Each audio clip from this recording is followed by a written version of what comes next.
అసలు కుట్ర ఇక్కడ కనపడుతుంది చూడండి. తెలంగాణను ఎండబెట్టి గోదావరిని కొల్లగొట్టి నదుల అనుసంధానం పేరిట సరికొత్త నాటకానికి తెరలేపిండ్రు. ఈ నాటకాన్ని ఆడేది చంద్రబాబు నాయుడు, ఈ నాటకాన్ని ఆడించేది మోడీ. ఈ నాటకంలో చేతగాని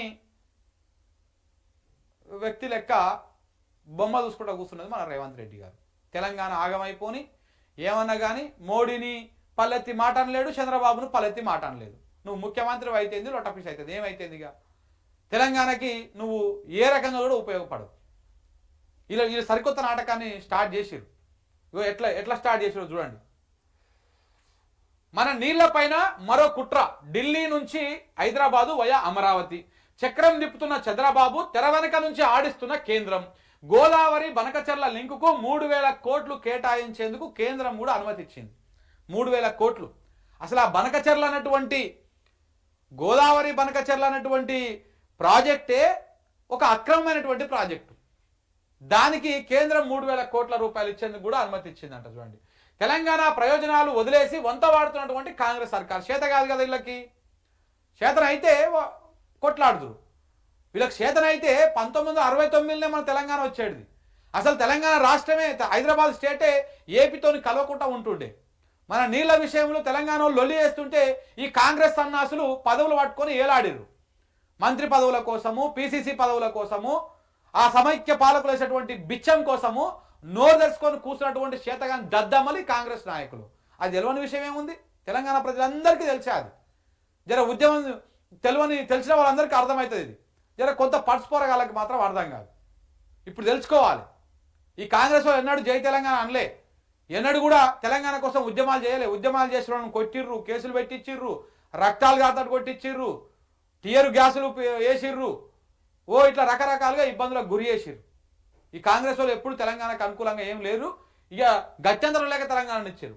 ఇగో తెలంగాణ ప్రయోజనాలను గాలికి వదిలేసి వంత వాడుతూ ఉన్నారు కాంగ్రెస్ సర్కార్. వంత వాడుతుంది. ఎందుకు వాడదు? నువ్వు గట్టిగా వంత వాడకపోతే ఏం చేస్తాడు? మోడీ నీ కేసు ఓపెన్ చేసి నిన్ను బొక్కలో పెడతాడు.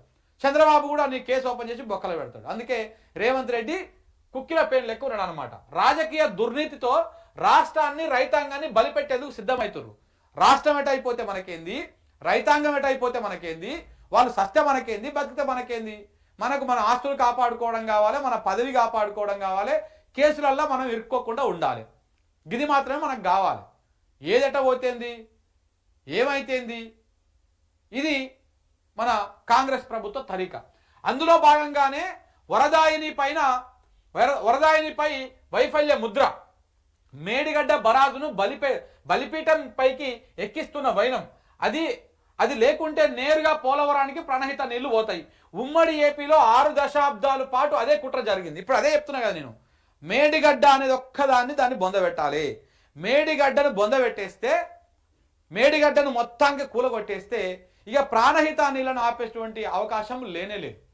Medigadda failure project, failure barrage అని చెప్పేసి అక్కడ కాంగ్రెస్, బీజేపీ, ఈ మేధావి సంఘం అంతా కూడా ముద్రేసింది అనుకో.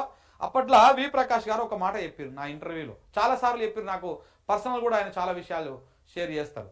ఏం చెప్పారు వారు? శంకర్, మనము బరాజులు కట్టుకోవడము, మనము నీళ్లు తీసుకోవడము, మనము పచ్చపచ్చగా వాడడము, మన రైతాంగం జర్ర నిమ్మలంగా ఉండడము ఈ ఆంధ్ర బ్యాచ్కి, ఆంధ్ర నాయకులకు మొత్తము మింగుడు పడతలేదు. ఎందుకంటే అవతలోడు బాగుపడితే ఓర్చేటువంటి బ్యాచ్ కాదు అది. అది ఎవడైనా సరే చాలా నీచంగా, క్రూరంగా ఉంటుంది వాళ్ళ ఆలోచన. ఇవాళ మనం బరాజులు కట్టుకొని జర 4 నీళ్లు తీసుకొని మన రైతాంగం జర పచ్చపచ్చగా ఉంటుంటే, ఇగో అసలు వీళ్ళు బరాజులు కట్టుకుంటారా, ఇంత తెలివికి వచ్చిర్రా వీళ్ళు అనేది మనకు బరాజులు లేకుండా చేయాలన్నటువంటి కుట్ర చేస్తున్నారు అని చెప్పేసి ఆయన చాలాసార్లు అన్నాడు. అంటే గాలి ఎందుకు కుట్ర చేస్తారు సార్, మన రాష్ట్రం వచ్చింది, మనది ఏర్పడింది, ఇంకా ఏం కుట్ర ఉంటుందని నాకు అనిపించేది ఎక్కడో ఒక దగ్గర ఆయన చెప్తుంటే. కానీ ఇప్పుడు అది నిజం అనిపిస్తుంది, అది నిజంగా నిజం అనిపిస్తుంది. చూడండి ఇప్పుడు చంద్రబాబు నాయుడు ఏ రకంగా ప్రయత్నాలు చేస్తూ ఉన్నాడు. గోదావరి బనకచెర్ల లింకు ప్రాజెక్టును ఓపెన్ చేసి దాన్ని ఎక్కడిది, కావేరి దాకా, అంటే తమిళనాడుకు కూడా నీళ్ళు ఇవ్వడం కోసము ప్రయత్నాలు చేస్తూ ఉన్నారు. మళ్ళీ ఏమనంటే దాంట్లో ఒక సెంటిమెంట్ రగిలుస్తారన్నమాట. ఇక్కడ తెలంగాణ ఎండిపోయినా పర్వాలేదు, తెలంగాణకు నీళ్లు రాకపోయినా పర్వాలేదు, తెలంగాణ మొత్తం ఆగమైపోయినా పర్వాలేదు, మన దగ్గర శతకాని దద్దమ్మలు, సన్నాసులు వీళ్ళు మాట్లాడలేరు, మాట్లాడే దమ్ము లేదు, ఆ సబ్జెక్టు కూడా లేదు, అది అర్థం కూడా కాదు. ఉత్తమ్ కుమార్ రెడ్డికి ఏం అర్థమవుతుంది చెప్పండి.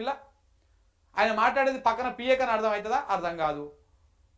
ఆ ఇరిగేషన్ శాఖ ఆయనకి ఎందుకు ఇచ్చారో అర్థం కాదు. ఆయన అందులో ఏం చేస్తున్నాడో కూడా అర్థం కాదు. ఆ ఎస్ఎల్బిసి ఎందుకు గురిందో తెలియదు ఆయనకి. సో ఇట్లా ఈ రకంగా కుట్ర చేసి మేడిగడ్డని మొత్తానికి బలిపీఠం ఎక్కించే కార్యక్రమం చేస్తారు.